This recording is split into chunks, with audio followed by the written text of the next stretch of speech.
front of me is Black Shark 5 Pro, and today I would like to show you how you can install and then apply iOS launcher on this smartphone. Firstly, just go into Play Store, click on the search bar and type in iOS launcher. Then install this free app from this developer and tap on Open.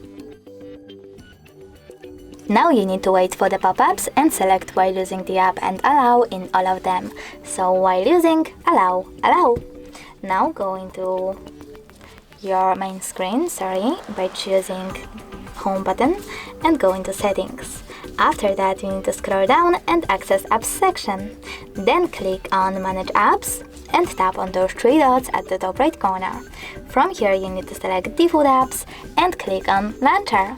Now choose iOS Launcher to apply it and click on that Home button. As you can see, after clicking on it, iOS Launcher was applied successfully on my Black Shark.